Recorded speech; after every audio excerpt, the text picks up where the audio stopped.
বাহ, এই হচ্ছে মায়ের নিদারুণ দৃশ্যটা দেখুন। একটা অপূর্ব মোমেন্ট।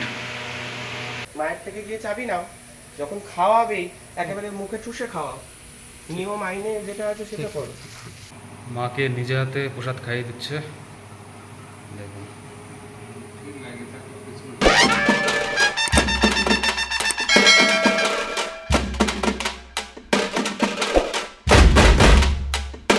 জ্যাঠার সুন্দর গান, নদীর পাড়ে উঠলো ধোয়া। আর এই হচ্ছে আমাদের ভোলা বক্স। শ্মশানে আজকে আমরা এসেছি আড়ংঘাটা লক্ষ্মীবাবুর শ্মশানে। তো এটা হচ্ছে ভোলেনাথ মন্দির, বাবা ভোলেনাথের এখানে প্রাণ প্রতিষ্ঠা রয়েছে। এই যে রাখো সুন্দর একটু শিবলিঙ্গ। তো যেহেতু মন্দির বন্ধ রয়েছে, বাইরে থেকে দেওয়া হলো।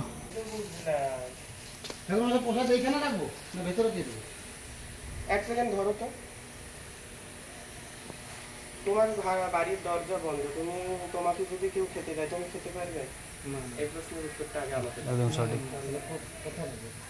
মায়ের থেকে গিয়ে চাবি নাও, যখন খাওয়াবেই একেবারে মুখে চুষে খাওয়াও। নিয়ম আইনে যেটা আছে সেটা করো। এটা হচ্ছে রক্ষাকালী মায়ের মন্দির। এখন সব দরজাগুলো বন্ধ রয়েছে। এই দেখুন জাগ্রত মন্দির। আর চাবি আনতে গেল, আর এই আমাদের জেঠু ঘেমে নেয় একসার। আর এইখানে জেঠু এগুলো ধরো তো একটু।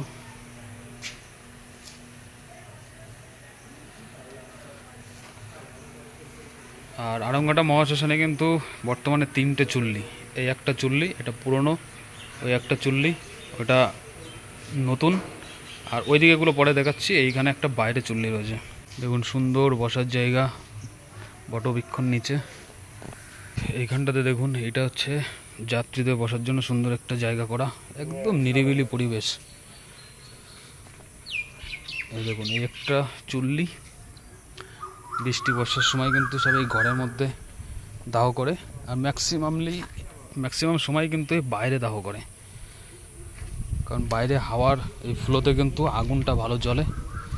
আর এই একটা 2018 সালে কিন্তু এই চুল্লিটা করা হয়েছে। এই দেখুন এই চুল্লিটা, এটাও কিন্তু ইউজ হয়। আর এই হচ্ছে চূর্ণী নদী। চূর্ণী নদীটা কিন্তু এখন অপরিষ্কার, মানে কচুরিপানায় পুরো ভরে গেছে। এই দেখুন, আর এই কাঠের গাদা দেখুন, সব দাহ করার পরে যে এক্সট্রা কাঠগুলো থাকে সেইগুলো কিন্তু সব এদিকে ফেলা হয়। আর মৃতদেহর যে খাট মানে যাতে করে নিয়ে আসে সেই সমস্তগুলো কিন্তু এখানে রাখা হয়।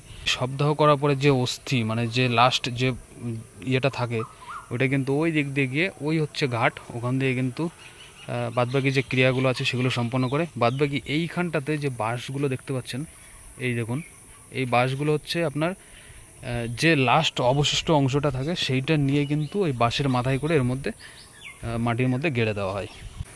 না এই একটার মধ্যে সব।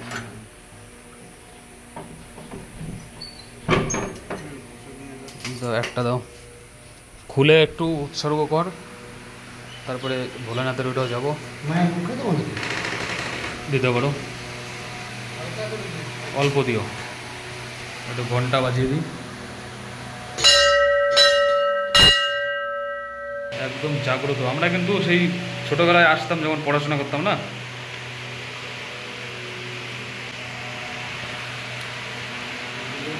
একটা অপূর্ব মোমেন্ট। ভোলেনাথ শ্রীকাল, এই দুটো হচ্ছে ডাকিনী যোগিনী, আর এই হচ্ছে রক্ষাকালী মূর্তি। বাকিটা না রাখতে হবে না, আমার মনে হয় রাখার দরকার নেই। হ্যাঁ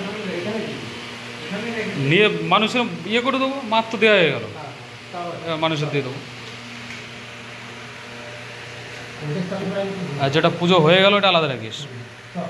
আচ্ছা এটা তালা মেরে দেয়। এটা হচ্ছে বসার জন্য সুন্দর একটা বিশ্রামাগার। সব যাত্রী যারা নিয়ে আসে সব যাত্রীদের প্রতীক্ষালয়। আর এই হচ্ছে এখানকার সবথেকে ফেমাস এবং সবথেকে জাগ্রত দক্ষিণাকালী মায়ের মন্দির। খুব সুন্দর সুন্দর দৃশ্য। বাহ, এই হচ্ছে মায়ের নিদারুণ দৃশ্যটা দেখুন। মাকে নিজে হাতে প্রসাদ খাইয়ে দিচ্ছে। দেখুন